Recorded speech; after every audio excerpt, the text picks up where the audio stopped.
so I'm recording. Is that okay? That is okay. Yeah. Okay, awesome. So how are you doing? I'm doing fine. Our writing group records as well, so Oh, it good. happens every couple of weeks. Oh, nice. So how long have you been part of a writing group? Actually, fairly new in the writing group. So I just retired last year at end of May Hmm. and started Congratulations. writing. Yeah, thank you, thank you. So I started doing some writing, and at that point, was thinking about getting into a group because I've learned that really is highly advisable. Hmm. Um, and then the whole COVID thing started, so Yeah, right. that didn't initially work out. But then I entered. It's kind of a poem for a local fundraiser for food banks, Mhm. and it was actually like a juried thing, and they actually shortlisted and the whole shebang because they were actually going to print out little booklets. And anyway, I got picked, the one I wrote up. Nice. Oh, Yeah, that well, was send me a link to that one, okay? And I'll just put I the link in my. sure I will. Yeah, so I got picked for that, and actually even had to go to like a book signing in the local mall, and we were just newly wearing the masks and all the stuff right for COVID. Oh, you um, did a book signing. How exciting. How was it? yeah, it was actually a lot of fun. Yeah? It was mostly other writers, but there were people from the public who came in and actually wanted all the writers to sign their things and stuff like that. So I was like, Nice. so that was quite an experience. Mhm. But as part of that whole thing, one of the organizers contacted the various writers who were in that booklet about maybe a month and a half ago, 2 months ago, Mhm. and just inquired if anybody would like to join that writing group because they were going to start having Zoom meetings. Mhm. And I actually at the time was starting to get a little bit of cabin fever, and I was like, hey, this is perfect because I hadn't quite connected with the writing groups yet, so I didn't really know Yeah. anybody. Right, Um, right. where we're living, it's my hometown, but we moved away for over 20 years and Mhm. came back. So Mhm. it's our hometown and it's kind of not our hometown. Yeah, yeah. Yeah, um, I get it. anyways, yeah, so I've been part of that group for a while now, and that's fantastic. That's really good. So do you have any okay, so maybe I should ask you to introduce yourself. Oh, okay. So, hello, I'm Kevin Gooden. I'm from Salmon Arm, British Columbia, Canada. As I just mentioned to Karen, I retired last year at the end of May. So I worked 30 years in electronics, did a lot of writing in that career, even though that wasn't really my occupation. I was an electronics technologist and I became a manager. But as part of that, I always did a lot of writing. I've always been good at writing and liked writing. Both my parents did some writing, poetry, short stories, that kind of thing. So kind of runs in the family. Um, so some natural abilities there kind of helped me do writing through my career. And it was kind of funny, before I retired, I actually even got known as the writer, and people would send things to me to check before they emailed them, and different things like that. So anyways, and then I plunged into my long-awaited full-time creative writing adventure, which I've been doing. Nice. Lots of writers I know on Twitter and different places are younger people still busy in jobs and sometimes juggling family and children and all that good stuff. Hmm. And so there's this dream, oh, one day maybe I can just be a full-time writer. And I think what I'm discovering now is you can never, ever really be a full-time writer. There's always other things that are there that need to get done. Depends if And you want to both eat and pay the electric bill. I mean, it's like yeah, yeah, exactly. actually you touched on one of the things that I wanted to talk to you about, which is do you remember when you wrote your first story? Yes, although I'm sure I probably wrote other Right. stories earlier, like Yeah. elementary school kind of thing. But the first time I wrote a story where other people read it, other than say the teacher in elementary school, I was probably preteen, maybe Mhm. 10 or something. And it was kind of a science fiction and also a bit of a comedy or a humorous piece at the same time. It was actually called Killer Sandwich. um, and what happened basically was a meteor came plunging to Earth and didn't quite burn up before it hit the ground, but almost did. Um, so it ended up passing through the roof of a grocery store and going down through a few shelves, and it ended up, this little tiny thing ended up in a jar of peanut butter, and it was infected with organisms from space. uh, so That I love that. what was interesting about it, though, and especially from the perspective of, say, writing a first story, was that um, I didn't write the whole thing, and I'll get into that in a little bit, but I wrote Sure. quite a bit to get going. Hmm. And my older brother saw that I was doing this somehow. I can't remember how that all unfolded, but he read the story and he was just killing himself laughing. Well, he had a bunch of friends over. So he's 5 years older than me. So these guys were like 15 or something at the time. And literally they passed it around, and everybody in this crowded room wanted to read it. And everyone who read it, they were literally rolling on the ground laughing. Um, so that gave me just chills, in a way I had never experienced before. So And how old were you again when you did this? probably about 10, I think. Well, that's pretty good. Um, well, I started reading very young, and Well, like I that's said, another thing I was going to ask you about. How old were you? Do you remember? I don't really remember, but I know I was reading books before kindergarten, Hmm. so I was quite young. I'm guessing, obviously, like your parents taught you how Yeah, to, yeah. yes, as far as I know, yeah, yeah. I don't really remember, like, but I remember being like really young, and they'd bring in the groceries and the cereal.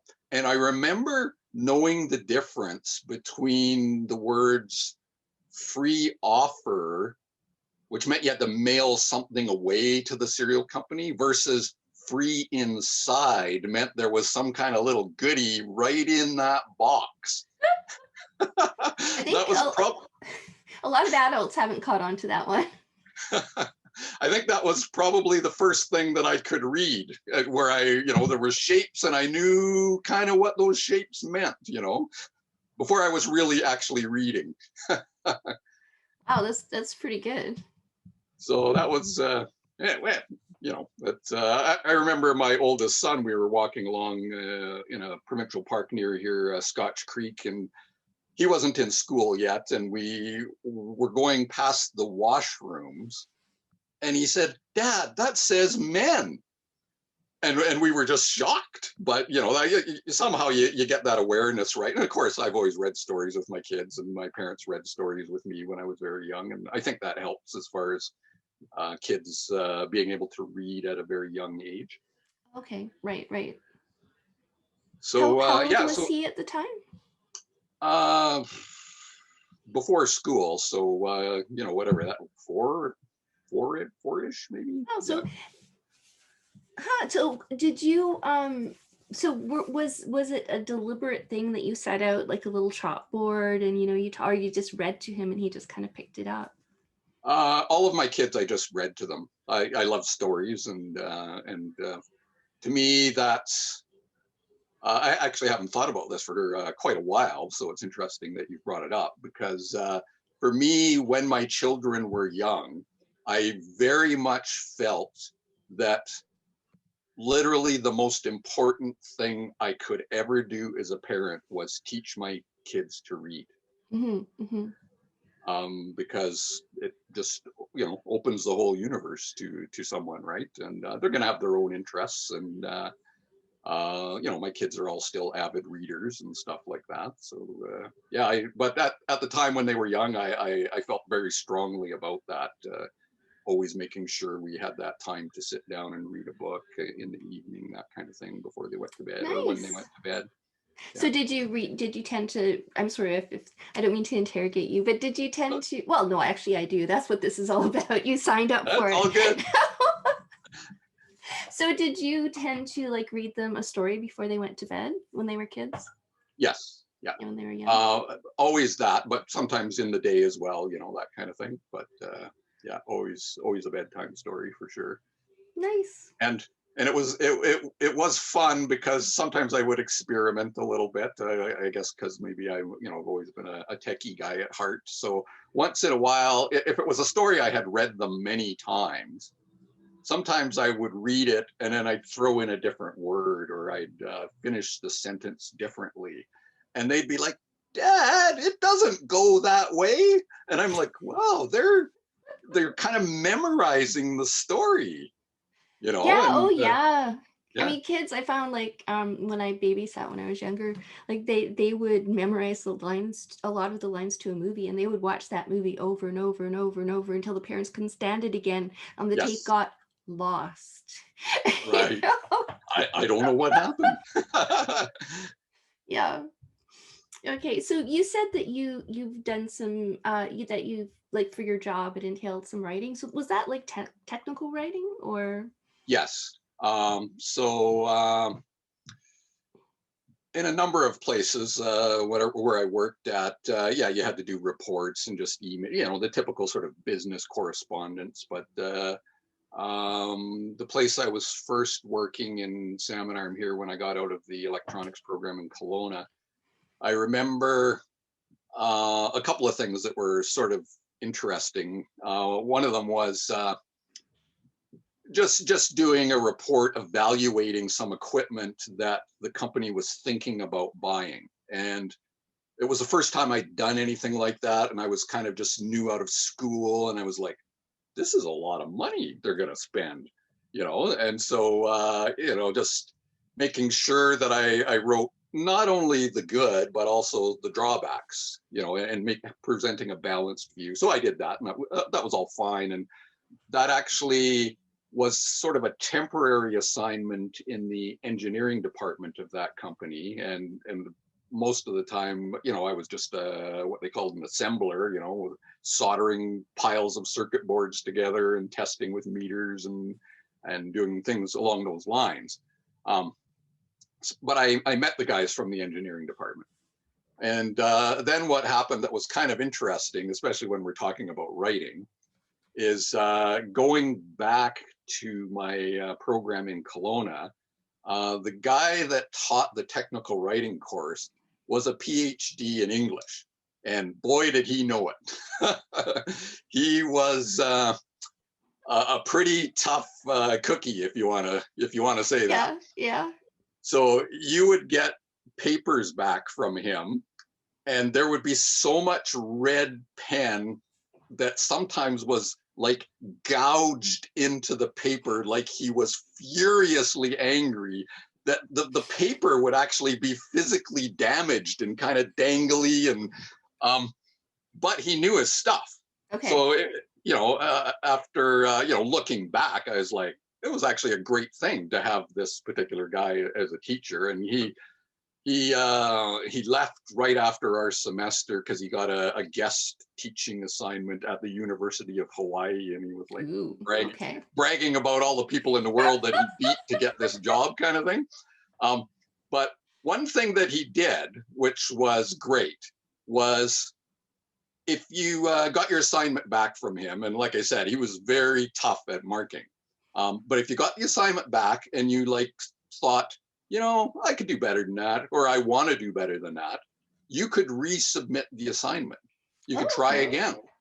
And his deal with us was he would never give you a lower mark, even if you deserved the lower mark. He wouldn't give you the lower mark the second time around or third time around or however many times you wanted. So one of the things he taught, in addition to the technical writing, was just a cover letter for applying for a job. Mm-hmm. And this was something that was for marks. And I was like, well, I get out of this program, this is going to be my, first professional sort of job. And, I want to get a good job. So this seems like it would be really important. And I'd never even, used a cover letter to apply for a job before, right? This was all kind of new to me. But I decided, this cover letter, I want to get like an A on this. And so I kept putting them in, and I can't even remember how many I put in, but it literally was over and over and over again. And people were like, he's never going to give you an A. Forget it. This is not going to happen. But eventually I got an A on this cover letter. Yay. So yeah, so that was fun. And the other thing with this guy, this is way back, but it kind of is way back. So it was late 1980s. Mm-hmm. And at the college at the time, there were computers and there were dot matrix printers, but the print quality was not very good on these dot matrix printers. So when you submitted assignments to this particular fellow, they had to be typed. Mm-hmm. Because then they were easy to read and they weren't that terrible printing quality. But the other little finicky thing he had was you couldn't use any correcting fluid. It had to be error free. So, I would not have gotten along with him. So if you got to the very last letter and you hit the wrong letter, you just tore it out and literally threw it away because you had to start over again. So anyways, I get my A. Yeah, he was tough. He was a tough guy. So I have my A on the cover letter, and initially I don't even use it. And I'm working at this company in Salmon Arm that makes made at the time. Well, actually they still do, but it's a different company. Anyways, I digress. Automated sawmill equipment, and they were actually one of the bigger producers in North America of this kind of equipment. So after I did this temporary stint in engineering, somewhere further down the road, a permanent new job comes up in engineering. So for me, that's a promotion. So I was like, well, I'm going to write a cover letter. This is my chance. So I write the cover letter and the resume and all this other stuff. And I end up getting hired. And then one of the people that was on the hiring panel told me afterwards, even after you came over here and did the temporary, stint, we weren't sure if we would want to hire you or not until I read your cover letter. Oh, God, really? Then I knew it. You were the guy. So I was like, man, I'm glad I did that so many times, because actually that kind of changed my whole life. Getting that particular job sent me on a whole different trajectory. So nice. The power of writing. Yeah, exactly. So I do have a question though about cover letters for you because, so we now know the importance of a really good cover letter, and you've obviously learned. So could you give people watching like one or two tips about how to write a good cover letter? Well, I certainly can, although I have seen, over the many years, it seems like things have changed quite a bit. So like for me, my resume got really dated from what people are kind of doing nowadays. But, what they did at the time was they always wanted, in this one that we were taught, even though it sounds ridiculous, they wanted you to say what job you were applying for, first of all. Okay. Clarity, right? Clarity. What job you were applying for, but also, and this part is actually more important because I did quite a lot of hiring as a manager, was what job are you applying for? Where did you see that job? Because some companies spend money advertising on Monster, Workopolis, or sometimes they're advertising all over the place. They want to know what's actually the most effective. You're actually helping this company by saying, I saw your ad on Indeed or wherever that. And that makes them like you a little bit more. It does actually, because you're helping them in a very small way. Mm-hmm. But then of course, you want to get into some highlights, the big things that set you apart from somebody else. And you want to touch on a few of those. And the two big things that you also want to do is at some point in time, steer the reader towards your resume, but also make sure you're putting out there that, gosh darn, you sure would be excited to get called for an interview because you have so many things to tell them, blah, that sort of thing, right? Right. Okay. So yeah, being Sort of very like that's the positive. hook. Yes, yes. So being very positive, being very professional, but doing little things that show that you're a team player and you're thinking big picture. Mm. And related to that, even though it's not cover letters, but I worked for BC Hydro for 15 years. Mm-hmm. And when I got hired, they hired 5 apprentices for this job called telecontrol technologist. And at the time when I got that job, there was 360 of us in this queue competing with each other. And they did a bunch of things to shortlist us. And then eventually we had to come down to the main office in Burnaby and write a technical test. And it was 4 hours long. And there was, I think, 80 of us in the room, 60 or 80 of us in the room, and Wow. from all over Western Canada. Big room. And so we did our thing. And, after that test, quite a while after the test, I get called back for more interviews, go through the process, end up getting hired. So then I'm talking to the guys that also got hired. And every one of us did the same thing when we wrote the test. Okay. So when we wrote the test, we didn't just answer the questions, we also were putting on the sales pitch for ourselves. Oh, so when you do this, then you have to make sure that you turn the power off before you make this measurement, like this time I did when I solved this problem. And you were answering the question and you were answering the technical part of it correctly, but you were always showing, hey, I got experience. I'm an innovator. I solve problems, and all of them did the same thing. Oh, well, okay. That's valuable. Thank you. Oh, no problem. This is taking an unexpected turn, which I like. Oh, that's good. You said organic conversation, so. Yeah. Okay. So just one thing that you mentioned, and I just wanted to ask you about it. You said that you said you were new out of school. So did you ever take like a creative writing course or something like that when you went to school? No, I did last year actually. Once I was retired. Yes. Oh, where did you go? I did it online because of the whole COVID thing, right? So I actually took one through Gotham Writers Workshop in New York. Oh yes, yeah. I've heard good things about them. Yeah, so that was an 11-week course, and actually it was great. Yeah. Because I like writing, and I did do a little bit of creative writing through my career, just bits here and there. And I always knew that once I retired and finished working for a living and doing all that stuff that really ate up most of my time, that I would want to write. So I did a lot of reading about writing. Okay. And got all kinds of information. I remember a long time ago, I ordered some little cards from the Writers Union of Canada, and those came, and I read all those. So I've been doing a lot of learning while I was in my career, but hadn't taken any courses. So yeah, the 11-week course with Gotham was pretty good.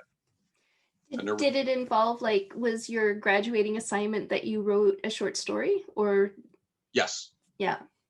So they kind of didn't package it that way, I guess, if you want to call it that. But so what there was they had certain weeks where you would have a story that would be critiqued by other people in the class and your instructor, and they called it being in the booth. So your story would get posted online, and then people would be commenting, but you weren't allowed to say anything, even though the technology was there where you could have commented. You were locked in a glass booth. That was the concept. Oh, okay. And so you had to remain silent until you came out of the booth at the end of the week. Must have So, been an uncomfortable booth. I don't know. I don't think I'd have liked that very much. well, it was, I wasn't in the first week in the booth, but I was in the second week in the booth. Okay. Um, and, these were all strangers to me at the time. But I actually really enjoyed it. And that was part of a lot of learning that I hadn't done myself, where I was like, oh, wow, you really need beta readers and critique partners, and you really need other writers. You need to be interacting with them.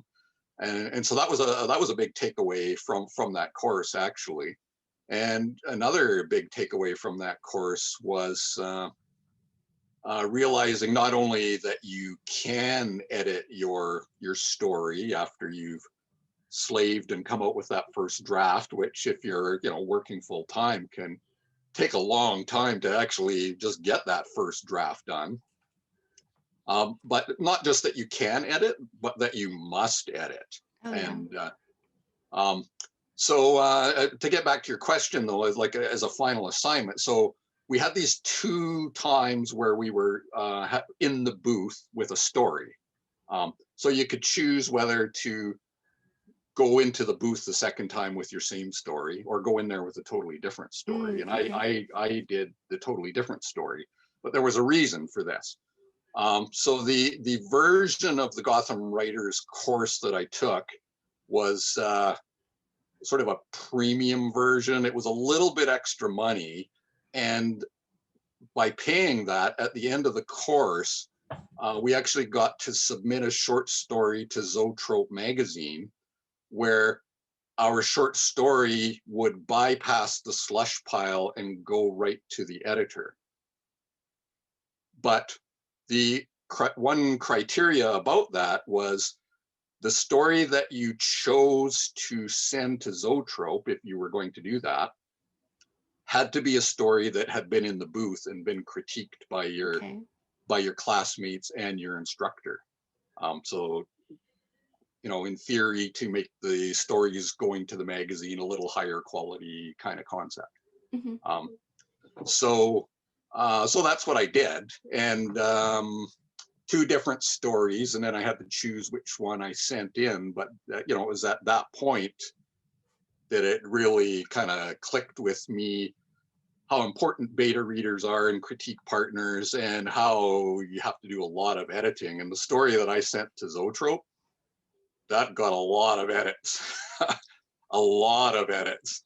So it was It was, published? that is, the jury is still out. Okay. Um, It takes a long time to hear yes, back. yeah. So they sort of warned us ahead of time that we wouldn't hear back for at least 4 months, and we're actually still in that time window. Right, right. So when you say like, okay, so this is, did you find that the critique of your 2 stories, were they both in the same genre? Um, no, actually they weren't. So I'm gonna guess at least one of them was horror. Um, it had elements of horror, yeah. Not maybe not a flat, straight horror, but it did have elements of horror. And the Yes. other one was science fiction. No, the other was literary. Okay, that I was going for literary science fiction. I thought I'd take a leap, but Uh, Pretty good guesses still. And the I went on your site and I read some of your stories. So thank you. Oh, that's cool. So the literary one, as I mentioned to you earlier, I went to this thing at the mall where we signed the little booklets where we had our poems about living in the COVID days, and how that was impacting us, that sort of thing. Celebration of Creativity, I think that was called. mhm. While I was at that, there, a number of people came in, and one of the people who came in used to belong to the writing group, but she got too old, basically. Um, but this very sweet elderly woman, just unbelievable, and 92 years old, Wow.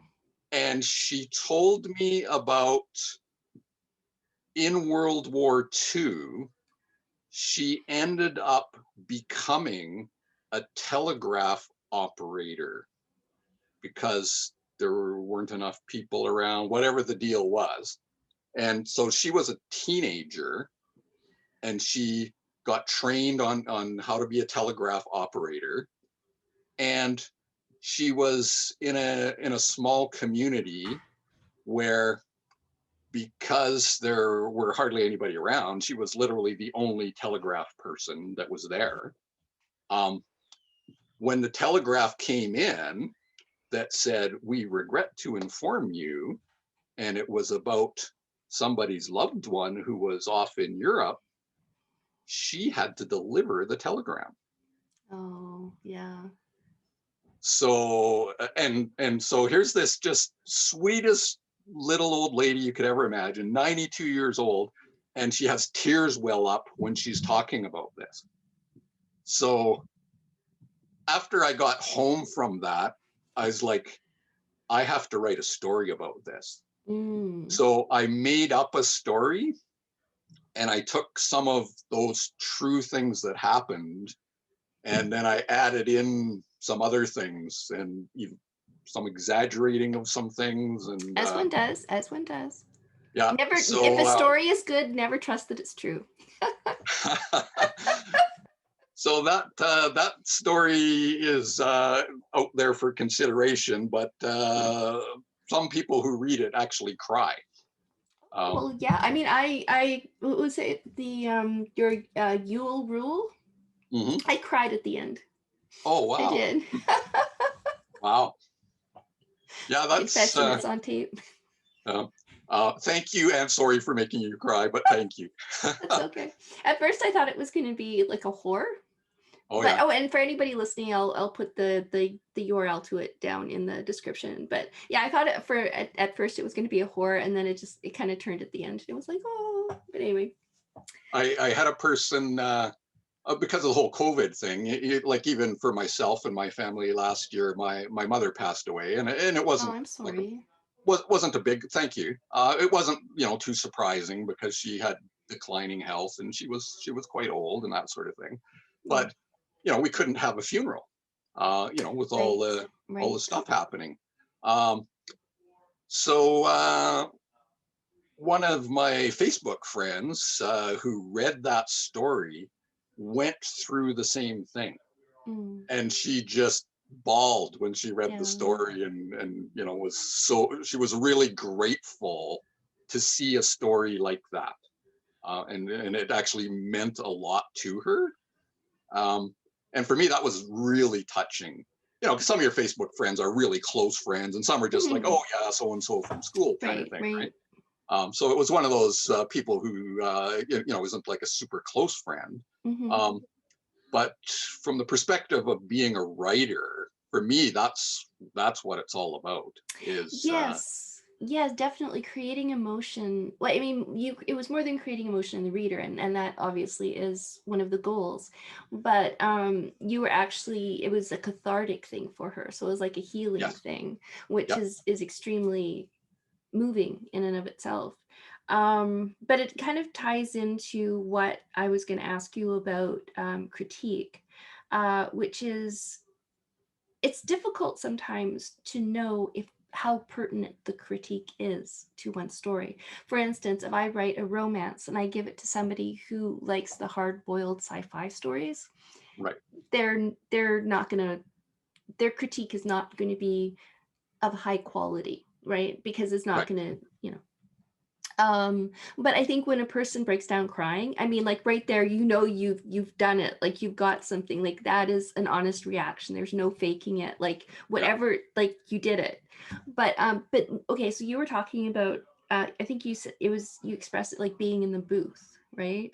yes, yeah, Yeah. And so I was wondering, like when your peers in the course, when they were critiquing you, obviously critiques are going to be of different value to you. Like not all of them are going to be really super great. There's going to be some that you thought hit the target more than others. yes. And So how could you tell like which critiques rang true, and you thought, oh, that's a good critique, thank you, and others were like, maybe. Could you just talk about that? Sure. So I think with any story, um, there's a couple things that go on. So sometimes you write a story and you're just like, oh man, I've nailed this one, and and then you get feedback from people, and it doesn't come across to them the way that you thought it would. Okay. And there's other times where you're just kind of, oh, whatever, like I write a story every day for Twitter on the VSS 365 hashtag, um, Oh, okay. and and that stands for very short story, 365 days a year.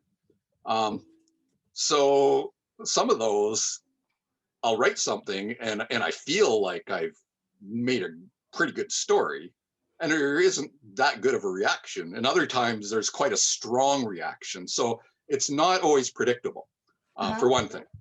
But to your point, even somebody who, say, isn't a sci-fi reader or isn't a romance reader, sometimes as a writer, at least for me, while you're writing the story and then editing and going through different iterations, there's parts of the story that you feel like you've done a pretty good job on, and then there's other ones where you're making decisions as you go, and it's like, oh, and maybe I won't do that, or maybe I won't expand on that.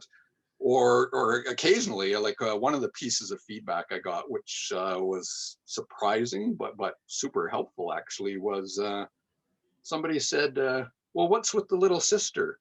You mention her, but she never does anything in the story. She's mentioned in this one scene, and then it's like that old Chekhov's gun rule kind of thing. I don't know if you've heard of that Yeah, one or not. if you introduce a gun in the first act, you have to use it by the third act, Yeah, or exactly, something like exactly. that.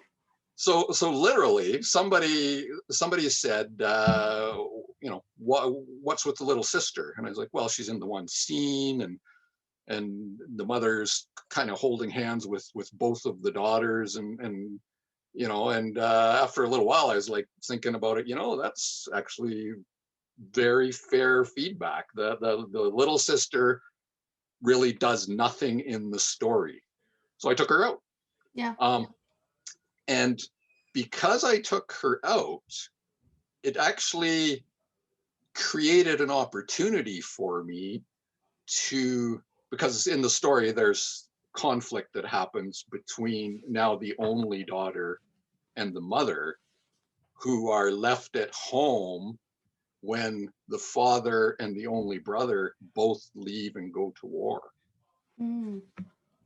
And it actually, that thing that I hadn't really even thought about, and then somebody questioned me about it in a critique, and I was like, yeah, that's fair enough. She really doesn't do anything. I'll just take her out. But then when I did, these other doors opened, in the plot, and I was like, this is actually better. So you can get feedback from people who maybe don't read your genre. In a way, it can be bad because they're not Mm-hmm. familiar with the genre. So they might not give you that sort of feedback where it's like, oh, that's a cliche in a romance novel, or that sort of thing, right? Or that other feedback, I love romance novels and I read them all the time. I've never seen anybody do that. I love it.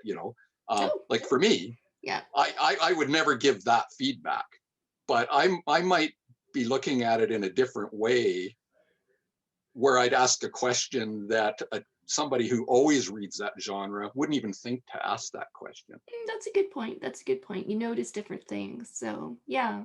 The other thing, the other thing is when you get a fair amount of feedback, because there was 16 of us in the Gotham course plus the instructor, and there were times where I would get some very strong positive feedback, and I'd get some negative feedback.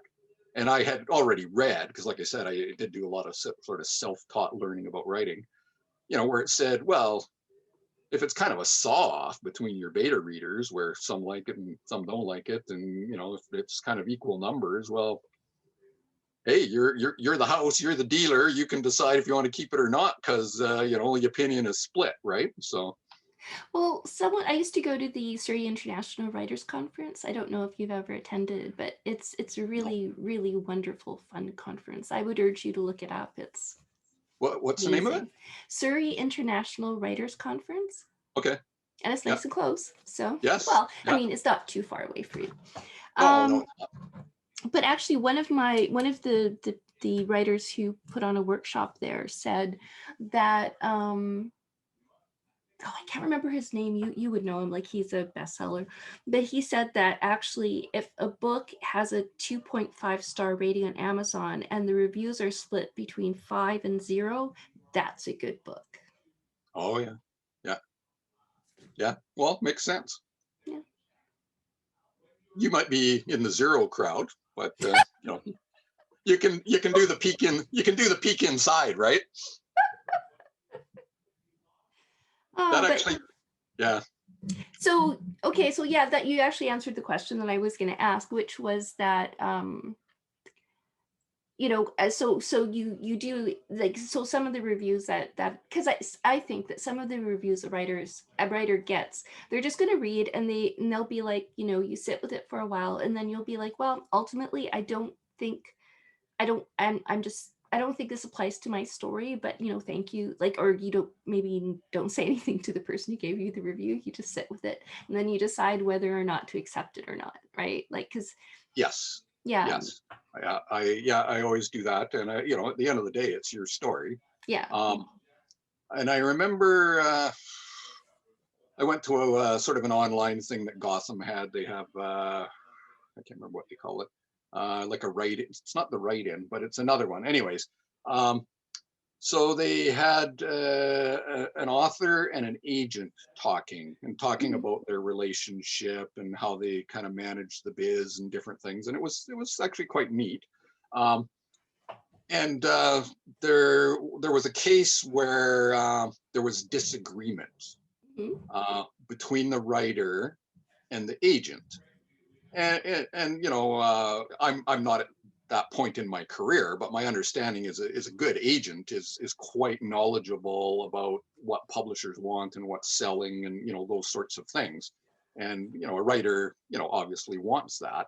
Mhm. um, but in this case there was a disagreement and there was something the writer felt quite strongly about being in the story, um, Okay. and the agent thought it wasn't good for the story, let's say. So uh, so there was disagreement. So what they did is the agent had already tried unsuccessfully to market this story, a couple of times, few times, however many it was. So to get through the disagreement, they came up with this other agreement that the agent would try X number of times more, and if they're still not getting interest, would the writer agree to come back and talk a little more frankly about the story? And so that's what they did. And I don't remember how that turned out, but Oh, he left us on a it, cliffhanger. well, I honestly don't remember, but I think the important message was that there can be disagreements, but in Mhm. this case, the agent did defer to what the writer wanted. It's like, hey, it's your story. If you feel that strongly about it, we'll leave it in there. But if I can't sell this by such and such a date, would you agree to let's have this conversation again? And the writer's like, yeah, okay.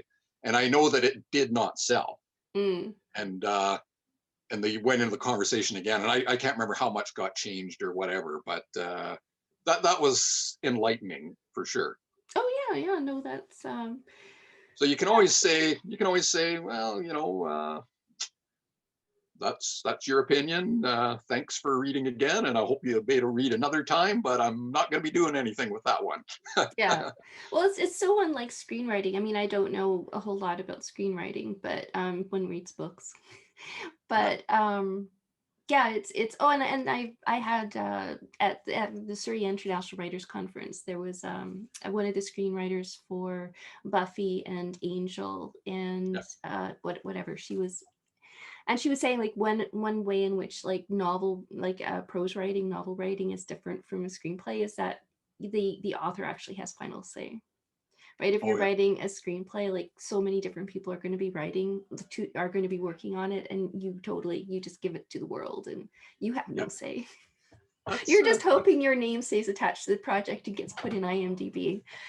that's interesting. Yeah. Yeah. It's a whole different can of worms, and it's amazing how most of the time um, the author's book goes off into someone else's hand who becomes the screenwriter, and they have to wave goodbye and hope the movie doesn't totally botch the story. But I was wondering, when I read your your short stories that you have on your site, I read Getting Ahead and Yule Rule.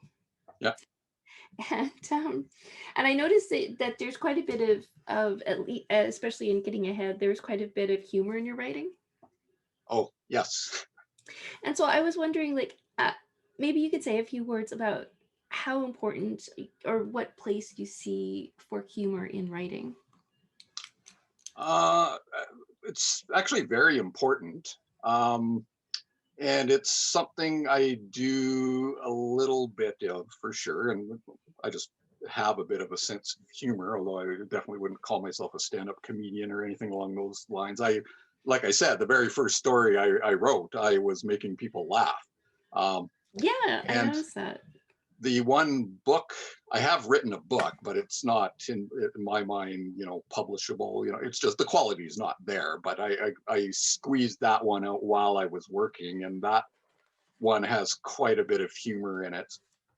And I heard my stepbrother was literally rolling on the floor laughing, that sort of thing. So that's kind of cool.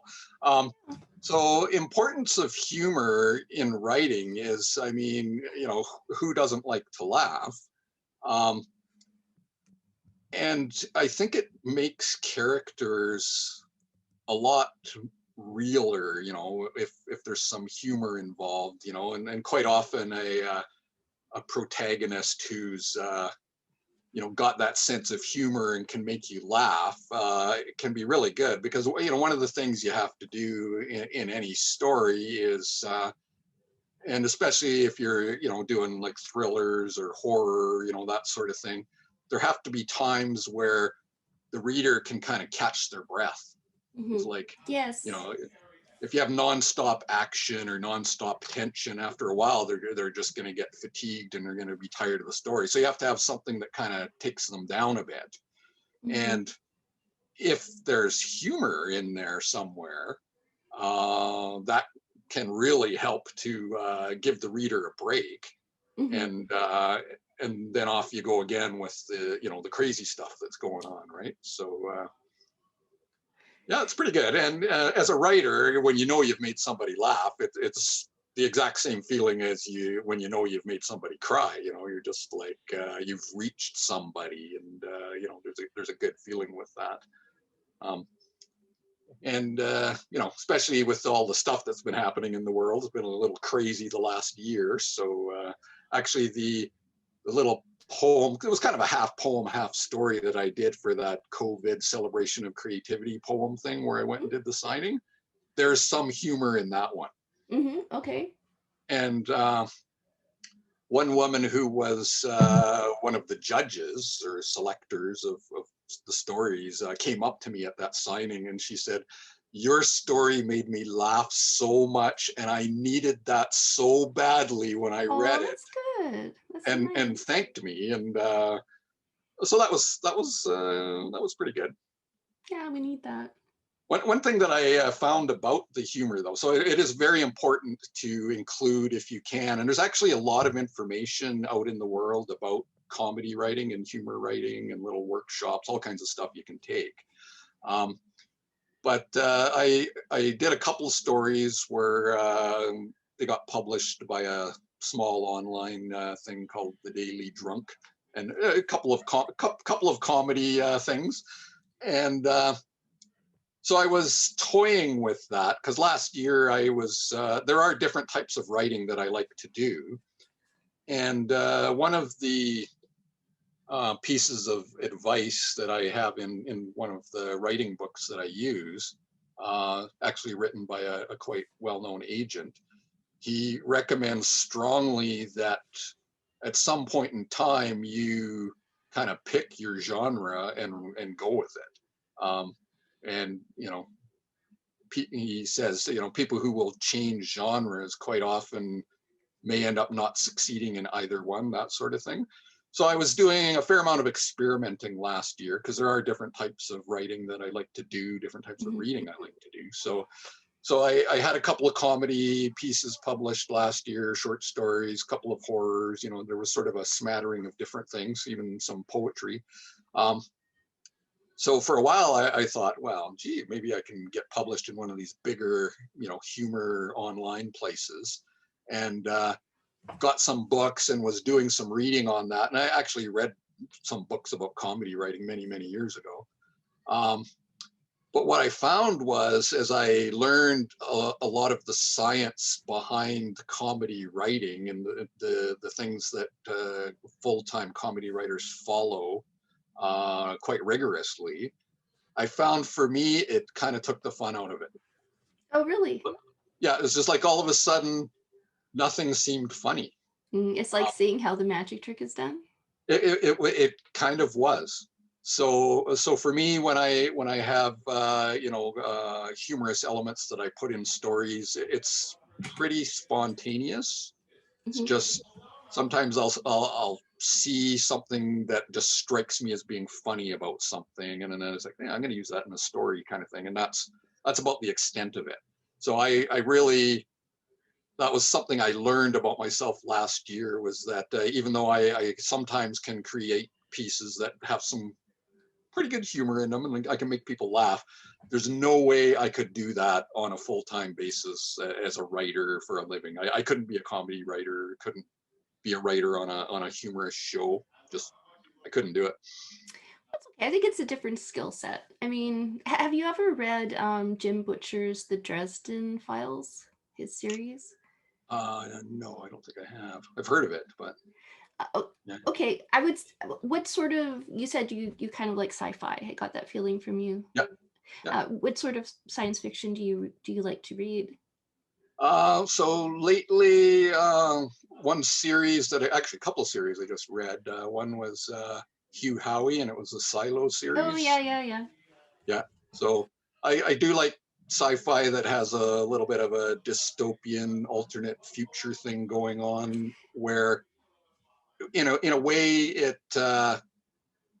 I guess you would describe it as a potential near future. If Hmm. not too many things kind of swerve this way and that way, that could happen, within 50 years or something. Versus sci-fi, where it's so far out that literally it's got to be hundreds and hundreds of years in the future. That can still be a very good story, but I think in that case, it really needs to be about the people living in that environment rather than the techie stuff that's so far out there it's hard to imagine. Um, Have you read or watched The Expanse? uh, I think I'm trying to think if I tried it or not, because I might not have liked it, but I'm not sure on that one. Um, but the other one that I read is a Chinese writer, Cixin Liu, Cixin, and then Liu for last name. And he wrote this series, and the first book in the series is called The Three Body Problem.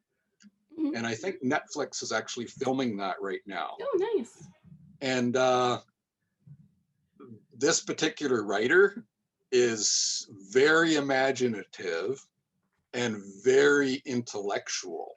Hmm. So his sci-fi writing is quite different, but very kind of thought-provoking. And in one of the books in that series, I'm pretty sure it was his series, there's a description of a time where the people in that scene go into fourth dimensional space. And that scene is so mind-boggling and well written. It's crazy. It's really, really well done. And you can kind of imagine something that literally is unimaginable. and it's fantastic. It's fantastic. Yeah, well, that sounds awesome. Yeah. Okay. Well, okay. So, have you ever Terry Pratchett in his Discworld books? Have you I've ever? heard of Terry Pratchett. I don't think I've read those. So Okay. I read quite a hodgepodge. So, you know, Mhm. maybe I'm going to be somebody who writes in different genres. And actually, I was chatting with somebody about that on Twitter because I can see the point. If you become known as somebody who writes like a horror book, and then all of a sudden you come along and you got a detective story, some people are going to be, what the heck is that? And it's interesting because Stephen King is kind of doing that right now.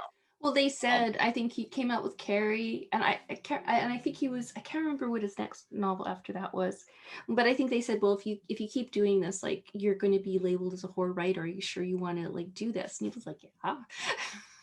yeah, He doesn't care. yeah, But yeah, I mean, um, he's written all sorts of stuff. Stephen King is maybe the exception that proves the rule.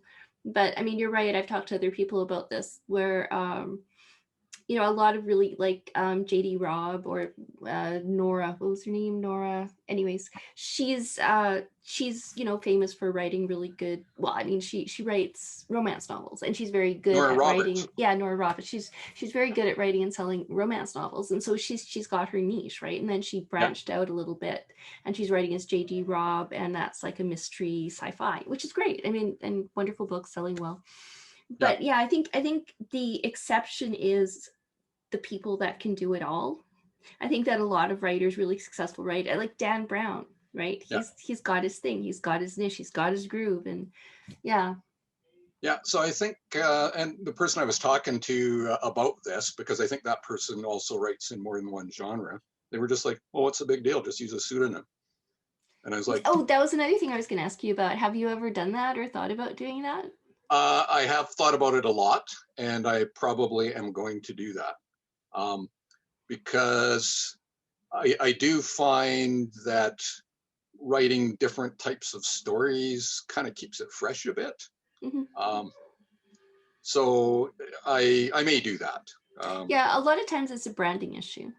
yeah, yeah, and it makes sense. And I do this myself as a reader, so I totally understand why publishers do this, why agents do it, all that kind of stuff. Um, when I know the writer, there's this sort of feeling of safety. It's like, oh, they got a new book, and sometimes literally you just go and buy it. Yeah, You know, you don't scrutinize it in the way you would for a writer that you don't know. right. Um, You and know so what it's going to be, right? so the repeat sales are a really, really big deal in the publishing industry, which then of course is why they only want you to be in one genre, or you got to use a pen name to go in a different genre kind of thing. So yeah, if I go that route, I definitely will have different names, uh, which is interesting because I mean, honestly, there's sort of never enough time to write all the stories you might want to write, but um, some stories just at the time seem very important. Hmm. Um, and I've had a couple of stories like the one I told you about, the telegraph one. Literally, when I came home, I don't know what else I was working on, but it got dropped. It's Right. like Yeah. it's like I have to write this story, and it was so compelling, and that was it. Yeah, So I think that one's going to get picked up. That sounds like a really good story. I well, hopefully, thank you. Yeah, we'll see. And so once in a while, I'll get that, and literally, I'll wake up in the morning, and there's an idea, Hmm. and it's just again this compulsion is like I have to write that story, and I don't know where that comes from. But it's just I guess a lot of writers get a new idea and they're excited about it, Oh, and, well, sure, yeah. And I think it's also, I don't know, for myself when that happens, it's also kind of therapeutic. Like there's something that I really need to express, and then sometimes, I write it out and then it's like I realize something about my characters or another thing that I've been writing, and it's like, oh yeah, these two things actually connect, don't they? Right? And yeah, it's a really wonderful experience when that happens. The I one think that's day in 10 years that it happens, it's like, yes, I'm on fire. and I think that's really important, because I think those stories where you might have as a writer, maybe a little more passion than normal, or just, there's just something about it where it evokes strong feelings for you, maybe from your own experiences. I think that really comes through to the reader. And Yes, yeah. No, I think myself, I think if you aren't experiencing the emotions that you want your reader to experience, the reader's not going to experience it. Like you have to, it's like, yeah, like if you're writing a horror story and it doesn't scare you in the least, it's not going to be a very good horror story. yeah, yeah, yeah, exactly. So, but the other thing is, it can go the other way. You're writing this story and you're just sobbing and in tears and things like that. But if you don't write it well, that Oh might not yeah. come across. Well, the two Even though, things do go together. yeah, Yeah. yeah, Actually, you've touched on something that I wanted to ask you about. I know we're kind of, I don't know what your time commitments are right now. oh, I'm good. Okay.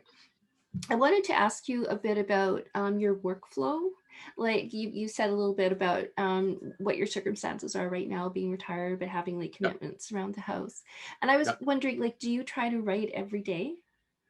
yes. I unfortunately don't, but well, actually, I do, because I do write at least a microfiction every Well, day. that's good. That's really good. Um, but for a workflow, I do believe it is quite important to have a routine. Hmm. And I actually got that from Stephen King's writing book on writing. Yeah, I love that And book. yeah, it's phenomenal. Um, Like crash things down. yes, it's amazing how many writers have that one and have read that one. Even people who don't care a lick about horror, when they read Oh that book, yeah, no, they it's love a it. really, really great book. I mean, autobiography and, Yeah. a lot of great advice about writing. So the one book that I did read or write a long time ago. Um, what happened at the time was I had, very painfully written, I can't remember how many thousands of words. It was in the tens of thousands, but I still had quite a ways to go. Um, and I read that book on writing, and Oh, okay. it talked about having a routine, Hmm. and I was like, makes sense to me. And I remember him even talking about because you do it at the same time every day, you kind of get into this creative sleep or this wakeful dreaming or whatever the terminology was he used. It seemed odd when I read it, but I was like, well, I'm going to try it. I mean, Why he's a not? pretty good writer. He's got a lot of good books out there. I've read a lot of them. So I wanted to finish that book just to say, hey, I've written a book, Hmm. more than anything. Sure. And so what happened was I had to use up some holidays, and it was by a certain time of year, and my wife couldn't get holidays. So I was like, well, I'm gonna take a writing holiday. And it's like, what, and I told my wife, and she knew that I like writing and all the other stuff, and I was like, yeah, I'm gonna write so many words per day in the morning, and gonna see where this goes. um, and so I did it, and I loved it. And in the afternoons, maybe it was a sort of practice for how I am now. Afternoons, I would do laundry and some different things, and my wife was going to work and that sort of thing.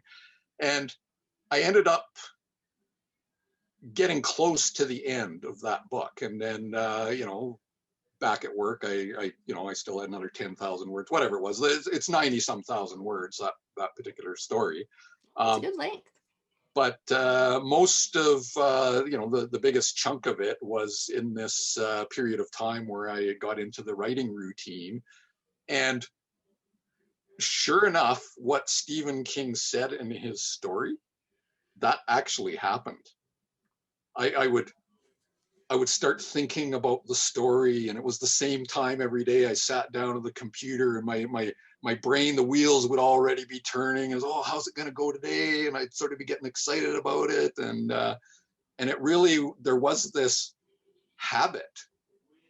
Um, and it's kind of funny because I tend to be more of a pantster or a discovery writer, Hmm. although I'm seeing the value in plotting and outlining a bit these days. Um, Partially because a novel that I'm going to write, I started writing the first scene, and then and of course it's a pretty dramatic first scene because it's got to hook the reader in, and it's going to be a Mm. book and that sort of thing, right? So you got to reel people in, and I realized after that scene would end that what happened for that to kind of escalate the way I wanted it to escalate, the guy that I had in that scene that I actually thought was going to be a protagonist would have been better and will be better as kind of a sympathetic antagonist. Oh, okay. And Sort of and like a for nemesis character. yes, for the story and what happens in the first scene to escalate and grow bigger and bigger and more conflict and tension, um, there has to be a different person who's the protagonist, and literally has to be a different first scene. Mm. But I only found that out through doing some outlining after I wrote the first scene. Okay. And and one of the other things that I got this from my Gotham Writers course was the instructor. We were talking about this in our class about pantsters versus plotters and all the other kind of thing. And he said something that he does is he does the pantster thing, discovery writing, but when he gets his first draft done, he makes what he calls a reverse outline. Yeah, that's something that I do too. I write a first draft and then I kind of think of it as a vomit draft. You Yeah, know, you just like put your ideas down in the paper, doesn't matter, don't edit, just go. And then yeah, you read to see what you have, and you just kind of, and then you sort of think about outline. Okay, so what do I, and then you think about, you know, the structure of story and stuff like that, and you start moving the blocks around. yeah, moving around, maybe take something out. It's like that really doesn't go with. Um, so I think that's a really good way of doing it, Hmm. because the short story that I just wrote, um, I actually thought I was going to get stuck. Like Yeah. I literally thought I had kind of written myself into a corner in a way where the next thing that happened just had to be kind of a cliche. Oh, You okay. know, and with horror writing, I mean, it's you can get into that realm pretty easily. It's like, oh, that again, geez, I've seen that 100 times, right? Um, and it was just where I stopped for the day at this particular point. I was like, oh man, I just. But the next day, when I sat down, just writing in discovery mode, something totally unexpected came out of me that I could never have plotted. When I Really? was thinking when I was thinking plot and plotting it, I just like I'm trapped. I painted myself into a corner. What the hell did I do? I wrecked the story. And but when I sat down and just wrote, it all took care of itself. So you hear all these weird descriptions where the characters will lead you there, and just let the characters do what they need to do, and it all sounds weird, but if you write that way, I think you probably would actually understand what that meant. Mm-hmm. Yeah, it's really cool when it comes together. You know, you're like, okay, where'd that idea come from? Did that come Yeah, from me? yeah. That's kind of weird. It is sort of it's a weird way of thinking and being, but Yeah, but it's neat. if you experience it, you know what it means. Yeah, yeah. Um, well, it's okay. So you mentioned something. You were talking a little. We were talking a little bit about outlining, and one of the people I interviewed, Jane. I'm going to butcher her last name. Kalms, Kalmes. She mentioned that in terms of like sometimes you can get into a flow state, if you know what that means. Like, you know, where you're just it's almost like active imagination, or almost like a trance state where you're just like Yeah, the yeah, world falls away and you're just writing the story. And yes. she pointed out that if you have an outline, like it's easier, like that state will happen maybe more frequently if you don't have to think about what comes next. Like you sort of know what you want to do and now you just need to do it. Right. So I Yeah. thought that was an interesting thing that she said, and it's sort of like a point for, you know, outlining, but I don't mean it to be that. You know, pantsers are great, discovery writing is awesome, but I thought that was a good point in favor of outlines. Yeah, yeah, and something that I did actually with a story, because when we were studying plot on the course last fall, you know, we talked about escalating conflict and escalating stakes, and you know, and coming up to a climax and things like that.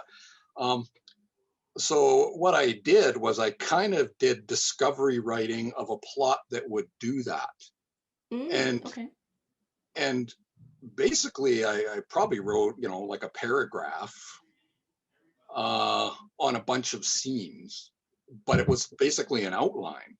So it was kind of a little bit of both, and actually was a pretty decent story. So Great. that definitely worked. So that's something I might try to do more of that. Try to think of a bunch of scenes in a kind of discovery creative way, but you know, you know that the stakes have to get higher and things have to Hmm. get more dire, and the, you know, the main character gets into more and more trouble, and you know, it seems like it's you know, all is lost kind of thing, right? And Oh yeah.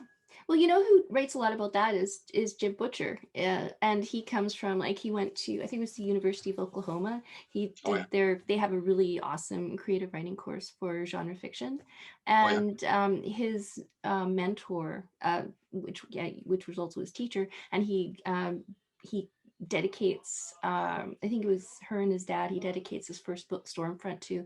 It's like, I don't know. He's on his 18th book. I don't know. It's a long okay, series, and yeah, they're like #1 New York Times bestsellers, right? oh yeah, wow, Yeah. So, but there's this whole sort of writing philosophy when it comes to genre, and Jim Butcher has this life journal account, which I've been pushing almost every single interview now. I mention this. I don't know. He should be paying me money for advertising. No, he's really decent. Like, he's giving it all away for free on his live journal. Like, and oh yeah, he's like made this series of posts, and hmm, but yeah, maybe I'll if I remember, I'll put that link in the description, and if you want to, like, you can click it and see what I'm sure, rambling on about. yeah, that'd be good, yeah, that'd be super good, yeah, But he talks a lot about what you were just saying, like, and it's like sort of like, I mean, writing is a dark art. It will never not be a dark art, but in as much as you can introduce a little bit of, like, I don't know, structure to it, like, they have tried, and I think that if Jim Butcher is anything to judge by, because he swears by it. He said, like, I did not think this was going to work. Like, and in fact, he said he wrote a couple of books, and yeah, I guess they didn't go anywhere. I mean, I'm not really super familiar with the story, but that's the feeling I got.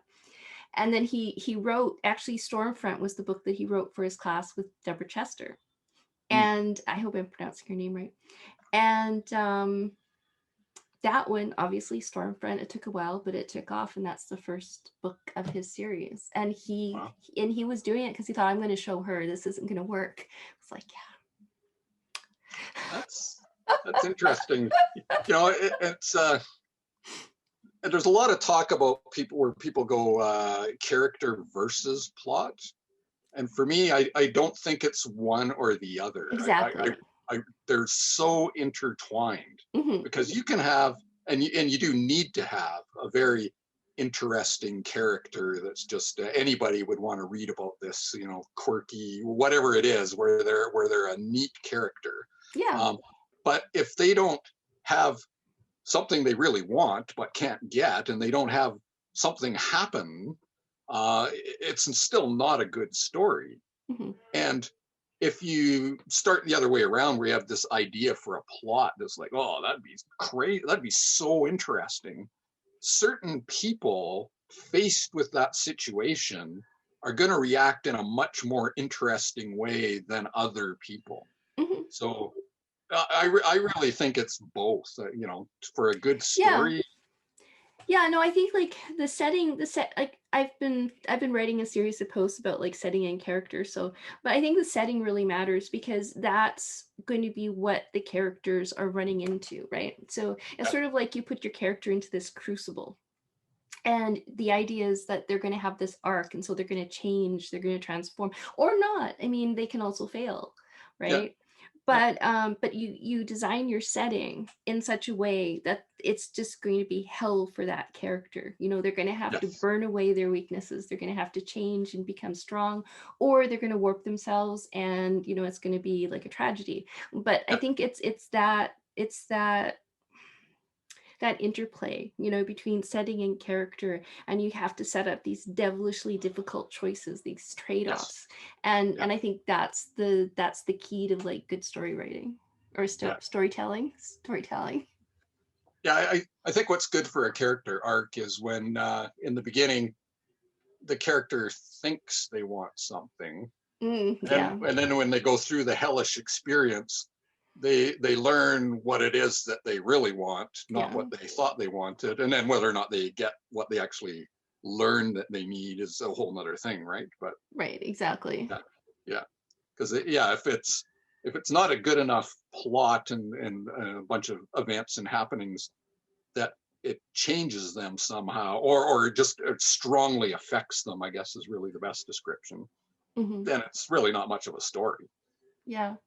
Well, I think one story that I keep coming back to, I mean, I picture my readers groaning every time I bring it up, but it's Shrek. I think Oh that yeah, was really like, because you know, you have your want, which is external, and your need, which is internal. So the want is like the external goal, and the need is the internal goal. And Shrek, yeah, like at the beginning, he thinks he wants to be alone, right? yeah, And you know, the fairy tale creatures invade his swamp, and so that's what impels him to go and to Lord Farquaad and try to like, oh, please remove them from my swamp. And so he says, oh well, you know, um, get me the princess. right, Fiona, right? Princess yeah, Fiona. yeah, And sure, I'll do that for you. And then, you know, and then it turns out, well, he falls in love, and his inner need is connection, actually. Like he thinks yes, he doesn't want to, he wants to be alone, but no, your inner need is connection. And then it's like, yeah, and then it kind of goes on from there, and it's wonderful. yeah, But it's so well set up, yeah, I yeah. think. Yeah, it's pretty good. I saw a post recently where somebody was struggling with query writing. And you know, I've like I said, I've written one book, which I consider a bad book. So I've never written a book where I'm proud of it and I want to sell it and all that kind of stuff. And I haven't done that yet. But of course, like many writing related things, I've read about it a lot. And at the end of the day, you know, a basic question can be, why'd you write that story? Hmm. Out of all the stories you could have written, why did you write that one?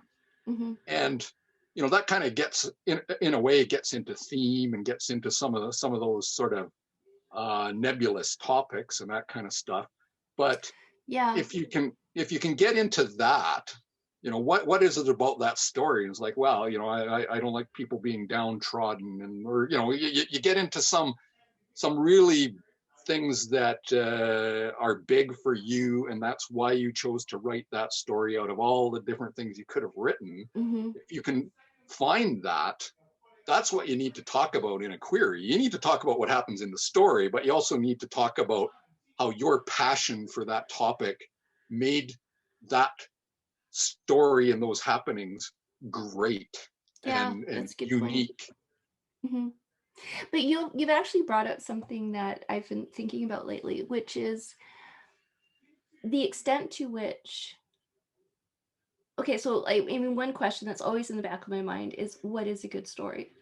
And I'm wondering, like, there's this interplay, and everything that we've talked about is great, and I'm but I think sometimes there's like bringing your own personal experience to bear in the story. Like I write, like I write my own personal experiences. I have a journal. If something funny happens to me, I write down the story. And it just seems to me that sometimes when I write down the story, it's actually not too bad, and it's easy. I just like sit down and boom, right? 2,000 words, there you go. Yeah, Now, why can't I do that? Like it's not that easy when I write my fiction, right? And I'm wondering, like, I wonder if sometimes authors, maybe like Stephen King or, you know, whatever, they found this way of integrating their own emotions, their passions for different things in their lives, and bringing that to bear when they sit down to write the story. And so maybe sometimes they're kind of writing variations on a theme, like, you know, the bad guy is this, sort of understand what I'm talking about? I'm Yeah, not explaining yeah. myself very well. No, one of the ones that what you were saying made me think of is a lot of Stephen King novels. He has an afterword, Hmm. and he talks a lot about developing the story. And this particular one, it might have actually been in On Writing, I don't remember, but he talks about the Green Mile. Hmm. Yeah, I think I've And read that too. Yeah. yeah, and in the Green Mile, one little thing I didn't twig on, but the big fellow who's kind of psychic and can heal people, John Coffey, who's in prison on death row for murdering the two young girls because he was found holding them, and they're dead and they're all bloody, and he's saying, I couldn't take it back, I couldn't take it back. And so everyone thinks he killed them. um, and then through the story you find out, through supernatural Stephen King kind of stuff, that this fellow, this giant enormous fellow who's not too intelligent or well spoken or anything like that, he can touch somebody and he can pull disease from them, and Oh, it go okay. and it goes into him, and then he lets out this cloud of weird sort of bugs or whatever it is. So um, so this is what happens, and so this guy actually gets put to death unfairly, and Hmm. so it's quite sad. And but what Stephen King talked about, which I hadn't realized at all, is the guy's name was John Coffey, Hmm. and it was very deliberate, the initials JC. Oh, right. Yes. And so it was supposed to be very symbolic of Hmm. here's this person who has, in the story they're saying, must be a God-given gift, and he can actually heal people, which is this miracle. And yet what has happened? He's on death row for murder. So here's this, and they actually say in the story, this fellow's a miracle and you're going to kill him. Hmm. So he's saying, there's all these deep things about human nature, and just some pretty heavy stuff that are in this tale that's sort of supernatural and almost a horror and kind of weird, but there's some very heavy, deep topics, and those were actually things that Stephen King feels very strongly about. Yeah. Yeah. I mean, he's an incredible writer. Did you Yeah. read Under the Dome? Yes. Yeah. Yeah. Yeah, that was Yeah. a great book. But while you were talking about the Green Mile, I was remembering, I can't remember what the actual novella was called, but Stand By Me was based on one of King's novellas, as you know.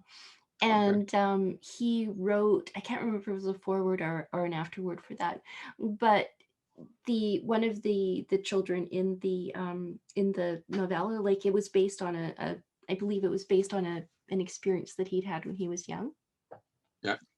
And so, yeah, I mean, I hadn't thought of that, like, so thank you for bringing that to mind. Yeah. So the other thing is, if you talk about query letters and, geez, why did you write that book, that sort of thing. One of the exercises that we had to go through is, pick out some of your favorite novels, and what is it about those novels? And so some of the stories that I end up, quite liking, the main character, there's some element of sacrifice that this person does for some kind of reason. Um, and so for whatever reason, that resonates with me quite strongly. Um, Yeah. so Well, Graham Greene, like his novels, yeah, they're all about betrayal, you know. So, yeah, I guess, yeah. So some authors, they definitely have themes that I would yeah. bet So I are based on their true life experiences.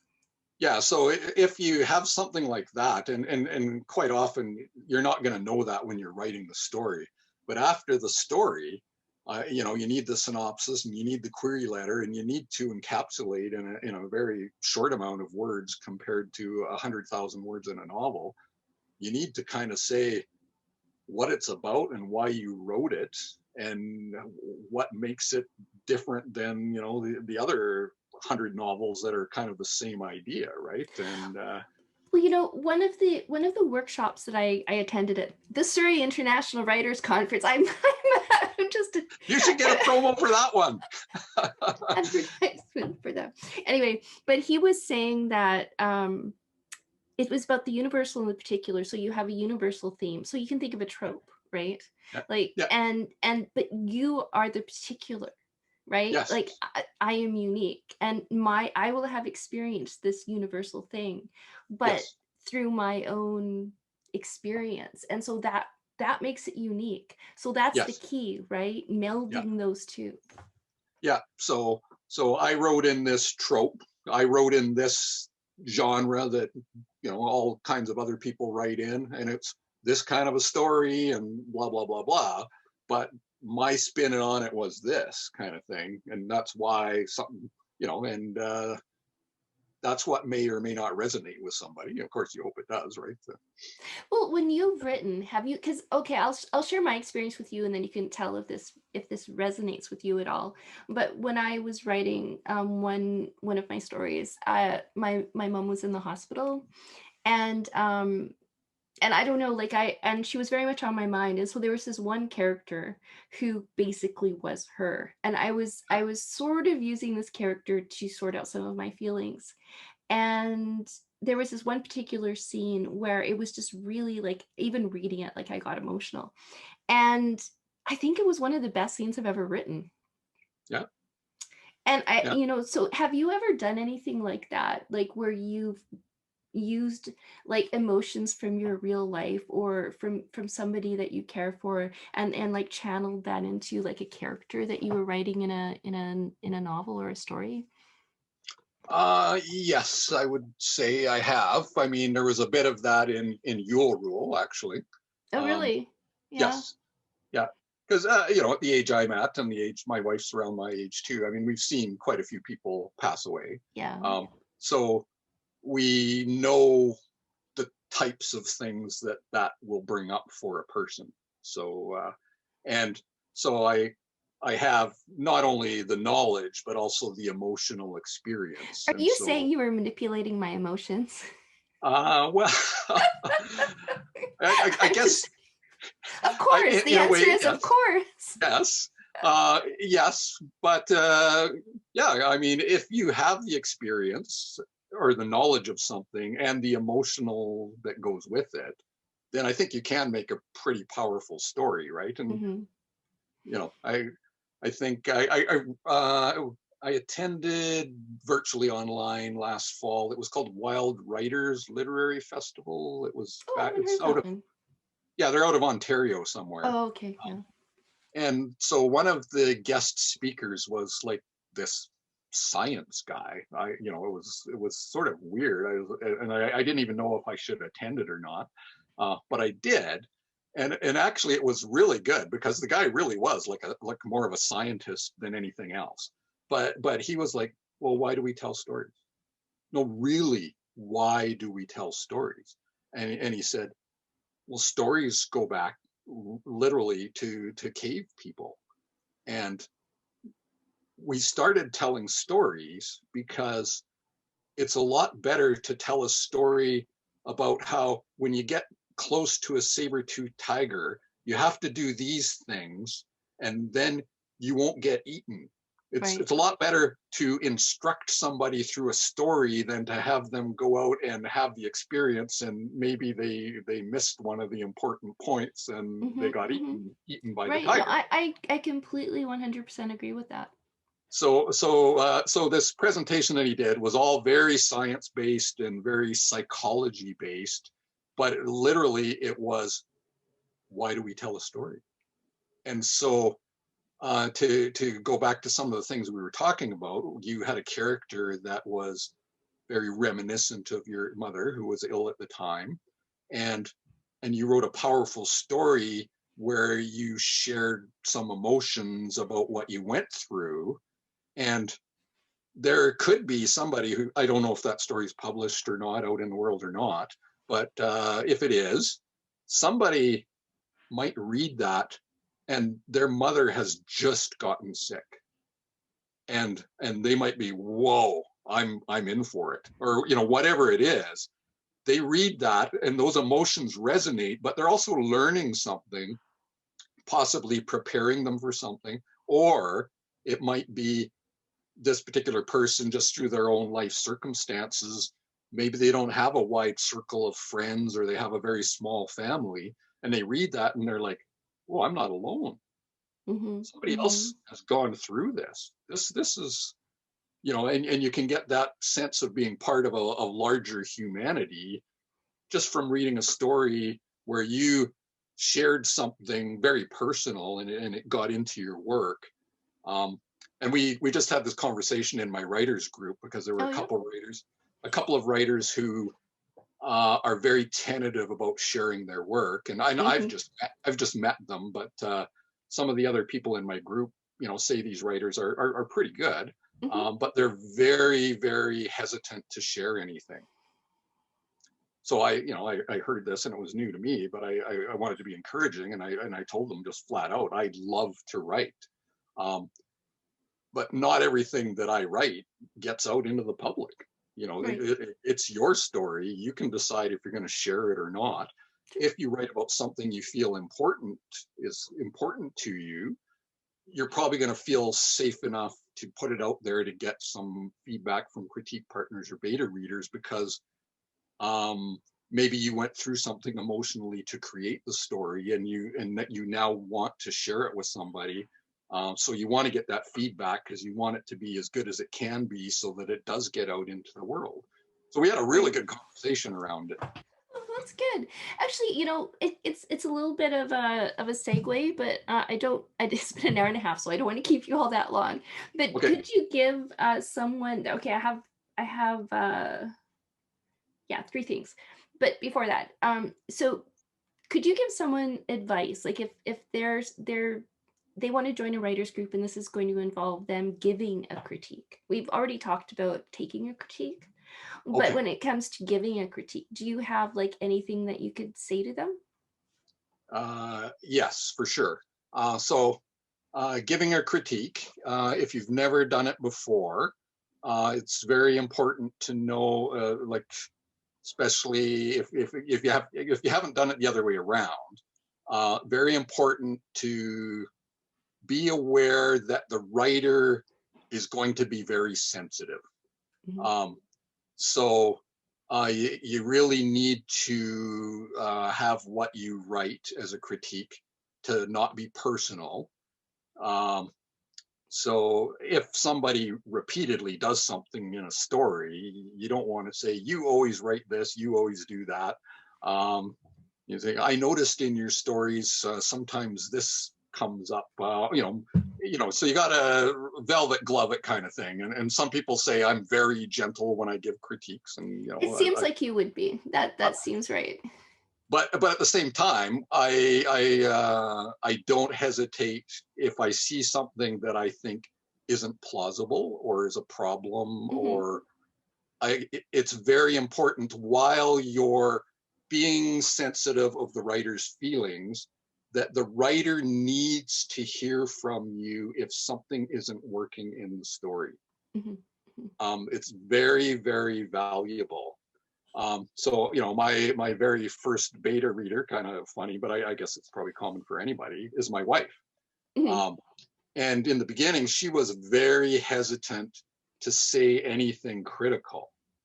Um, and so it's important to me if she likes a story or doesn't like a story. But if there's something she doesn't like, I want to hear that, and I need to hear that, Mm-hmm. because we're just human beings, and sometimes what we write is great, and sometimes it's not great, and it needs improving. Mm-hmm. So yeah, be sensitive to the writer, but also don't be afraid to be frank and to point things out, or just to ask a question. Yeah. Maybe if you're doing a beta read for the first time, maybe you don't feel like you're that knowledgeable as a writer, but something isn't resonating with you when you read the story. You say, I don't understand that part, and just put it out there as a question. Yeah, that's really good advice. Thank you. I mean, for me, I mean, this is one, just sort of one, but I always try to say what I like the most about the story. Yes. And if there are a whole bunch of things that I think are kind of like wrong with the story, I just sort of go with the one that I think would help to improve it the most. Yeah. And Yeah. then use the sandwich method. Say something Yeah. nice, give the Sure. critique, say something nice. Yeah. I got quite a wide range in my course I took last fall, and I had people that were very ecstatic about my stories, and they couldn't believe, because like I said, I sent in 2 different stories, and they couldn't believe how different they were, but they Yeah, loved both of the that's stories. really good. But some of the people were harsh, like Yeah. borderline nasty in their See, comments. then you don't know if they're being honest or they're jealous. Yeah, in one case it seemed more like jealousy, because there had been a lot of very strong positive feedback, and then it came later and it was quite nasty, so it resonated like jealousy. But even though it did resonate that way, I still looked to see if there was something Good for important. you. I mean, I think that is right, because even if it was, there might be a piece that they might have told you something that you needed to know, even though it didn't come from the best motivation. Yes. Yeah, Yeah. and that actually did happen. Oh, um, really? yes. Yeah. Huh. So that was good. And one of the people in the positive comments uh, said, at one point in this story, I gasped out loud. And I thought, that's pretty good. Um, but Yeah, the that's really good. but the other comment that she made, and this is a lady who grew up in Canada but then moved to Arizona many years ago. Mm. She said the story made her proud to be Canadian. Aw, And I was like, wow, that's crazy. that's Um, really nice.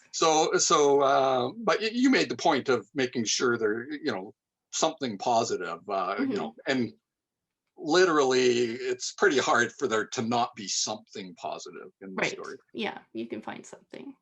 Yeah.